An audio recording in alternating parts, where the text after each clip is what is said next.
So what you're looking at right now is footage from the Prism FX Nostalgia filter. As you can tell by the footage, it's kind of intense. When I was putting on the lens to the camera inside the filter, I thought it was dusty, so I was like trying to wipe it off, but it was the diffusion elements. It's pretty rad. I kind of dig it. I feel like that's something I did earlier in my career, was worry about what everything did and how it was supposed to work.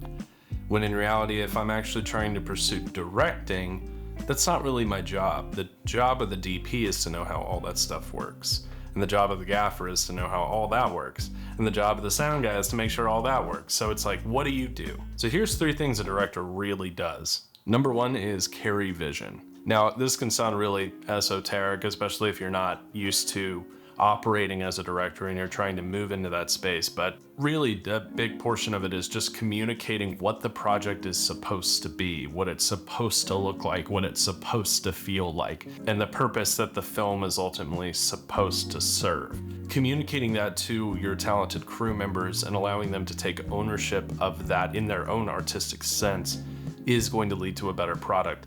But what I see happening on YouTube is guys trying to do everything. I think there is actually a lot of value in relinquishing control of the execution of your vision from yourself, bringing on different people who are more talented in different areas, and building a big jigsaw puzzle of ways to get together and make something beautiful. It's the job of the director to direct everybody down the same path. We're all making the same movie, making sure everyone understands what this movie is. That's why comps are so common. You know, it's Star Wars meets The Hunger Games, you know, and it's like, all right, everybody can kind of find that middle ground in between those 2 projects. And now we're all heading towards the same direction. You know, we found the North Star and we're going towards it. As a director, setting the vision, understanding what your project is, where it's going, and the limitations of it, and allowing your crew to partner with you in making something that's ultimately different than maybe what you thought, but just as good,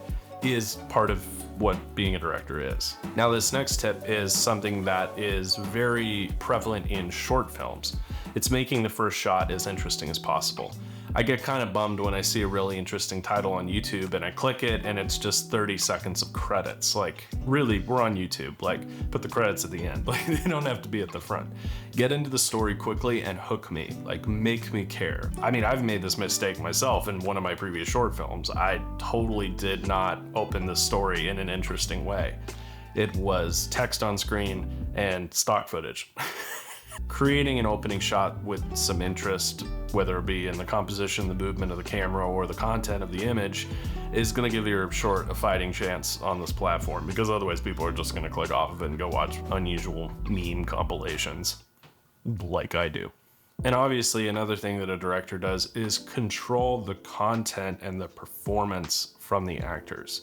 Now, actors are not talking props. They are artists just as much as you or I. So it is important to engage with them on a cerebral level, but also on a quasi-spiritual level. Allow them to become the character and allow them to contribute their own ideas. That's where it starts to get exciting. When actors have their own ideas and their own opinions about how this character might be, that is them. As long as the actor believes the characterization that they've chosen for their character, that it will be believable. The success and failure of story does not necessarily come through the technicals of a camera, but through the mechanics of performance. And I've told this to a couple of my friends who want to direct stuff. I'm like, go take an acting class, because you're never going to understand what you're asking someone to put themselves through until you actually go do an acting class. I heard this quote a while back, and it's from Dennis Hopper, who was one of the most influential filmmakers of the 60s and one of the people that revitalized Hollywood in the 70s. And he was really one of the initial subjects that created auteur theory, the idea that a movie really comes down to being from one person or from one contributor, and that person primarily being the director. And I think that's where we see a lot of films from the 70s being centered around these visionary directors who had a very specific way that they wanted to do things.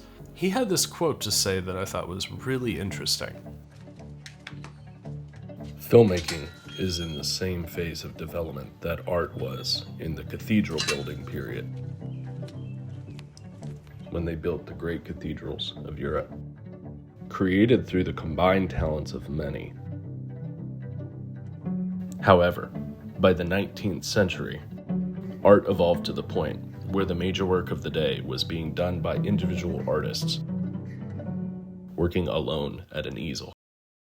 Ultimately, what Dennis is getting at is that there required a lot more resources to build the cathedrals of the past, of like old Europe. It required so many different types of people. But now with digital technology, you know, people are just in their room painting fruit. I want to be an apple. I do believe that filmmaking will eventually shift from being centered around large productions, large budgets, to smaller independent projects that are helmed by singular artists. And we're already kind of seeing that on YouTube. There are people like Danny Gavertz and Juan Carlo and different people all over the community that are making stuff as themselves, by themselves, for themselves, and promoting it on YouTube through their own channels. And there are people that are trying to live in the clickbait world of this is as legitimate as something on HBO. I can't have a conversation with those people, because to be a director is really to foster story. And if you're not trying to tell a story, then you're not really trying to be a director. I know that sounds really harsh, but let me end with this. You are always going to be someone that cares about what you are doing the most. And I don't mean that in a sense of like, I believe in this project and I want this thing to come to fruition. No, it's more about like, people have lives, you know, people have their own things going on. They're not as freaked out about you making stuff as maybe you are. So the pressure is off, you know, get out of the spotlight. There is no spotlight, just go make your thing. If you're making things and you're choosing the direction of those things, congratulations, you're a director. That's all it really takes.